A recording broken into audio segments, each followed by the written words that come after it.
딱 일주일만 읽어서 자바 기초를 머릿속에 꾸겨 넣어봅시다. 안녕하세요, 딱자바입니다. 오늘은 콜 바이 밸류 라는 것에 대해서 한번 알아보려고 합니다. 부르는 게 값이라는 콜 바이 밸류라는 주제로 읊조리도록 해보겠습니다. 자, 콜 바이 밸류란 라고 하면 그냥 바로 해석하면 그냥 값으로 부르기 요런 뜻이에요. 자, 값으로 부른다는 뜻입니다. 자, call by value는 메소드에서 매개 변수를 넘길 때, 파라미터라고도 표현하죠. 매개 변수를 넘길 때 주소값이 아닌 값으로 넘긴다는 의미예요. 이게 값으로 넘기기 때문에 메소드에서 뭔가 변경을 막 해도 이게 원래 값이 변경되지 않는 현상이에요. 이게 C라는 다른 언어에서는 막 주소값을 넘겨서 그 메모리의 값에서 막 변화시키기 때문에 이게 막 바뀌어요. 그런데 이제 이 콜바이 밸류라는 것은 자바를 채택하기 때문에 콜바이 레퍼런스 주소로 넘기는 건 없어요. 그걸로 있다 없다 따지시는 분도 있긴 한데 그냥 우선은 없는 쪽으로 갈 거고요. 그러면 이렇게 하는 것들을 잘 해결할 수 있는 방법, 콜바이 밸류가 뭔지에 대해서 우선 살펴보고요. 이런 것들을 좀 더 잘 명확하게 해결하는 방법에 대해서 실습 시간을 통해서 한번 제가 다뤄보도록 하겠습니다. 손은 눈보다 빠릅니다.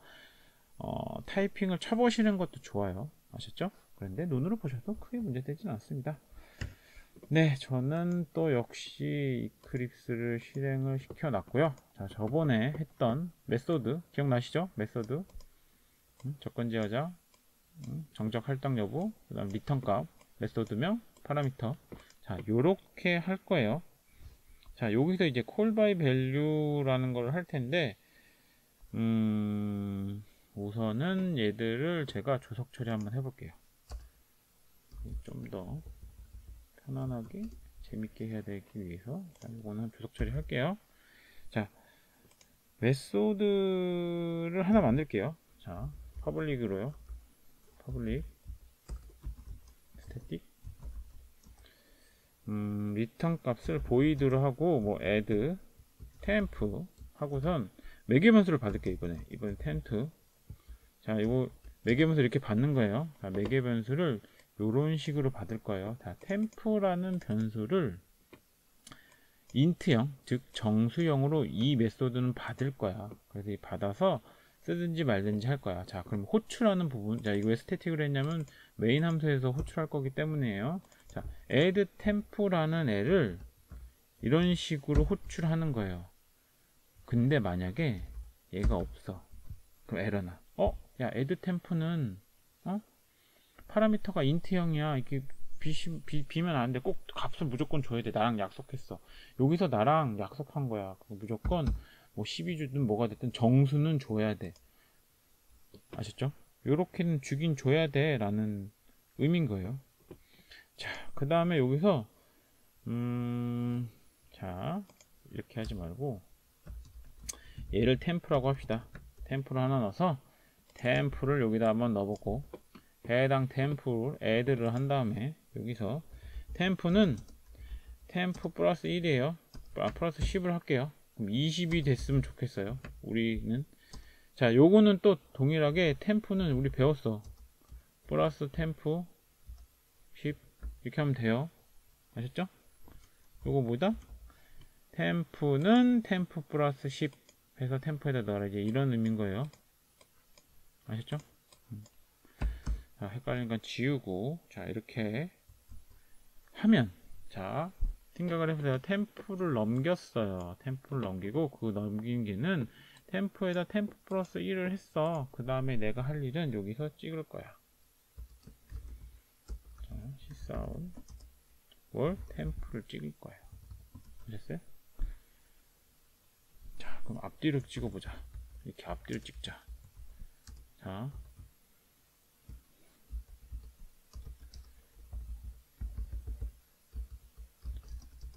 여기다가 as is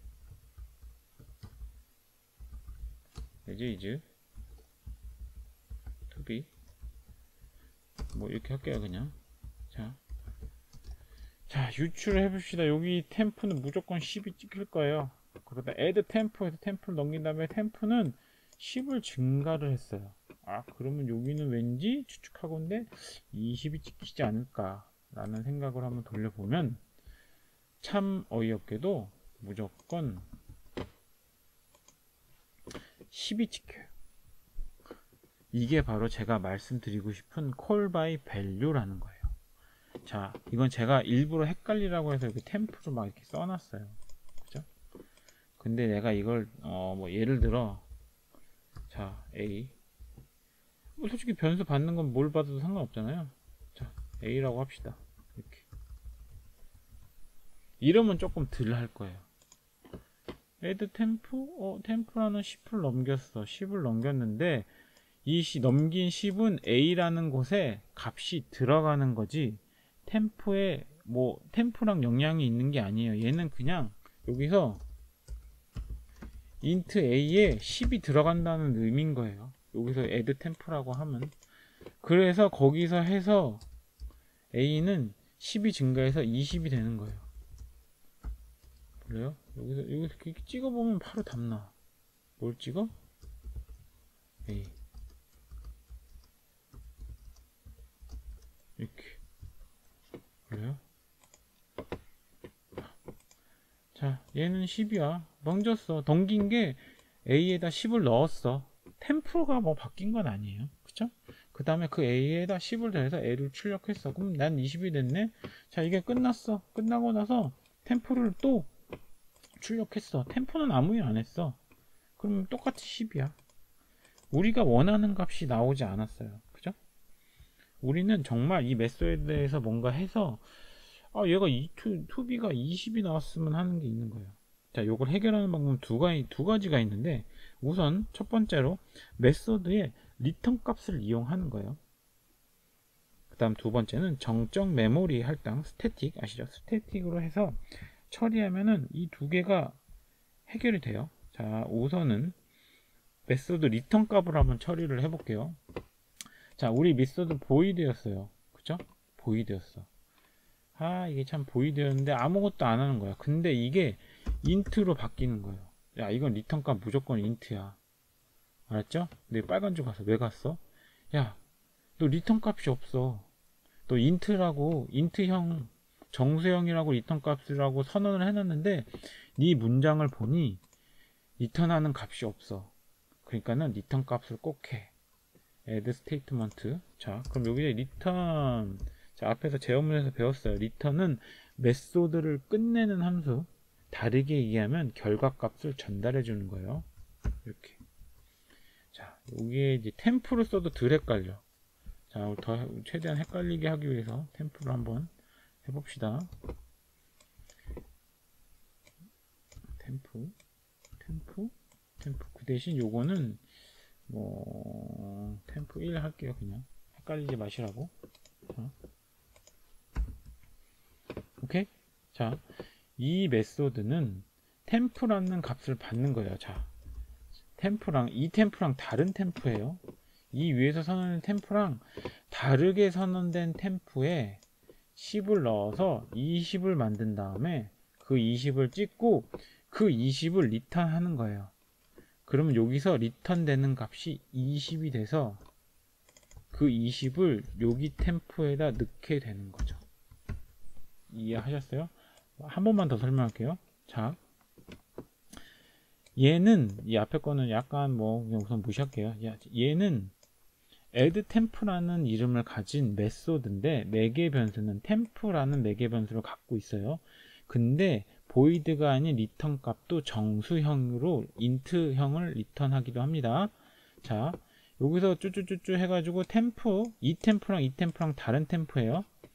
자, 템프는 10이라는 것을 메인 메소드에서 메모리 할당을 했어. 그 다음에 얘를 출력을 하겠죠? 그 다음 add 템프에 이 템프를 넣었어요. 그러면 신규로 할당된 다른 메모리에 있는 템프라는 이름에 A라는 템프방이 있고 B라는 템프방이 있는 거예요. 다른 주소를 갖고 있는 템프방에 10을 넣었어요. 그 다음에 10을 플러스를 했고 그 플러스된 값을 이 템프에다 다시 넣은 거예요. 이 템프 아니에요. 이 템프요. 여기다 넣었어. 그 다음에 얘를 출력을 한 다음에 20이 출력되겠죠? 이 값을 리턴을 해. 이 리턴된 요거 자체가 20이 되는 거예요. 그거를 여기 있는 템프에다 내가 넣고 출력을 한 거예요. 자, 이해되셔야 돼요. 이제는 너무 기니까 좀 줄일까? 너무 길어서 출력문이 잘 안 보여. 그래도 안 보이네? 자, 됐죠? 개행 이런 것도 굉장히 중요해요. 왜냐면 가독성, 눈에 잘 보여야 되거든요. 전 중요하게 생각합니다.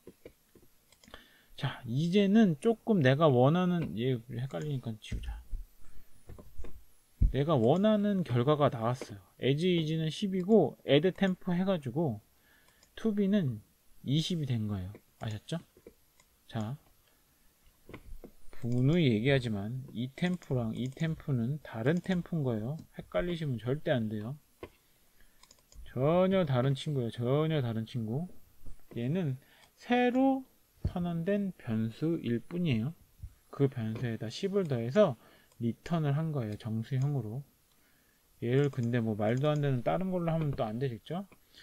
리턴된 값을 다시 이 여기 있는 템프라는 변수에 넣고 출력을 했어요. 그래서 우리가 원하는 값으로 한 거예요. 자, 아까 제가 두 개라고 했죠. 메소드 리턴 값으로 지금 현재 처리한 거예요. 두 번째는 아까 제가 맨날부터 설명해 드리고 싶었던 스태틱, 정적으로 말하는 거예요. 자, 얘는 그럼 이런 거 필요 없어. 뭘 할 거냐면, 자, 얘도 스태틱이지만 나 변수 자체를 스태틱으로 놓을 거야. 근데 여기다 스태틱을 놓을 수가 없어요. 왜? 스태틱 변수는 항상 위쪽에 위치해야 돼요.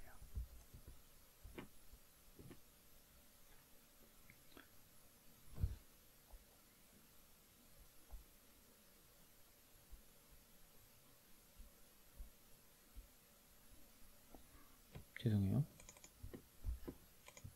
이렇게다. 내가 이걸 왜 뒤에다 썼지? 자, 다시. 죄송해요. 다시. 스태틱은 안쪽에 쓸 수 없어요. 꼭 전역 변수. 자, 메모리니까 스태틱을 제일 바깥에 이 클래스 밑에다 써야 되는 거예요. 그리고 색깔도 파란색으로 바뀌죠. 스태틱이 뭐죠? 정적 메모리 할당. 여러 가지 메모리 공간에서 딱 한 곳만에 이 템포를 선언하는 거예요. 얘는 한 공간 어디서 호출을 해도 이 클래스 내부에 어디서 호출을 해도 다 똑같은 애만 가리키는 템포라는 거예요. 주소값이 같다는 거예요. 쉽게 얘기하면 그렇게 되면 이 템포를 넘길 필요도 없어요. 안 넘겨도 돼요. 리턴 받을 거 없어. 그럼 뭘 해야 되냐? 템포를 그냥 여기서 증가하는 거예요. 리턴 값 할 거 없죠? 자, 헷갈리는 것들 다 지우고. 자, 이해하셨어요? 이해하셨으면 좋겠어요. 쉽게 얘기하면 스태틱은 그냥 공용 변수, 전역 변수라고도 표현하는데 이 전역 변수를 표현하기 위한 방법 중에 하나인 거예요. 그냥. 자, 어떤 위치의 메모리 한 곳에 이 템프라는 이름으로 위치를 빡 시키는 거예요.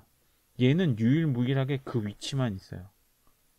그래서 여기에 접근하는 애들은 여러 곳에서 얘 하나만 접근을 해요. 아까처럼 변수를 찍지 않고 같은 이름이라도 다른 주소를 갖는 변수가 아닌 무조건 같은 주소를 갖는 한 곳의 메모리를 가리키는 거예요. 그렇기 때문에 여기서 얘를 찍어요. 그럼 얘 찍히는 거죠. 10. 그 다음 add temp 해요.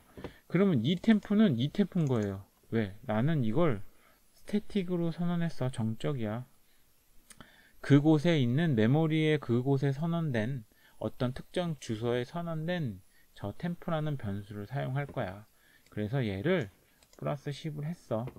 라고 얘기하는 거예요. 그래서 실행을 시키면 아까랑 동일한 결과로 asIs2b가 이 스태틱 변수를 이용해서 사용을 하게 되죠. 근데 이게 스태틱도 너무 남발하면 안 돼요. 솔직히 남발하면 많이 위험해져요. 그렇기 때문에 왜냐면 메모리를 계속 잡고 있거든요. 뭐 이렇게 만약에 메소드가 만약에 여기서 끝났어. 구구단 같은 경우에 여기서 메소드가 끝나면 이런 애들은 이제 나중에는 아시겠지만 가비지 컬렉터 뭐 이런 거에서 메모리 정리가 알아서 돼요. 왜냐면 얘는 다 쓰고 나서 없어진 애들이거든. 자, 메모리 할당했다가 요거 돌 동안만 딱 쓰고 싹 없어지는 애들인데, 얘네들은 프로그램 끝날 때까지 남아있는 애들이에요. 물론 지금 뭐 메모리가 좀 많이 발달해서 괜찮긴 하겠지만 동명 성능에는 영향을 주는 그런 애입니다. 자, 그렇기 때문에 다시 처음으로 올게요. call by value. value는 값을 넘기는 거예요. 갑자기 제가 스태틱이 들어와서 약간 헷갈리시긴 하겠지만 call by value는 여기서 value 값을 넘겨서 그 value 값으로 뭔가 처리하는 거지, 이렇게 스태틱 우리가 처음에 생각했던 그냥 뭐 더하면 똑같이 20 되는 거 아니야는 아닌 거예요. 1로 넘어오는 매개 변수는 새로운 변수에 새로운 값을 넣는 거예요. 전달받은 매개 변수의 값을 넣는다고 표현을 하면 더 쉽게 와 닿을 겁니다. 그래서 이걸 해결하는 방법은 두 가지로, 메소드의 리턴 값을 처리하는 게 있고, 지금 보시는 것처럼 정적 메모리 할당이 되는 것들이 있습니다. 아셨죠? 자, 또 이렇게 실습이 또 얼레벌레 끝나긴 하네요. 네. 자, 이번에 준비한 영상은 여기까지고요. 여러분의 책과 제가 진행하는 방향이 다를 수가 있으니 꼭 필요한 부분을 골라서 시청해 주시기 바랍니다. 그리고 조금만 해도 궁금하면 댓글에 남겨 놓을 테니까요. 뭐 이메일이나 카카오톡, 블로그 다 좋습니다. 꼭 물어보셔서 해결하고 가시는 게 좋을 것 같아요. 그리고 다시 한번 강조드리지만 일주일 동안 하루에 1시간씩 읽는 겁니다. 읽는 게 먼저 중요합니다. 제일 중요한 거예요. 그걸 읽으신 다음에 뭘 찾아주셔도 되고 강좌를 들으셔도 좋은 겁니다. 절대 포기하지 마시기 바랍니다. 다음 영상에서 뵙도록 하겠습니다. 감사합니다.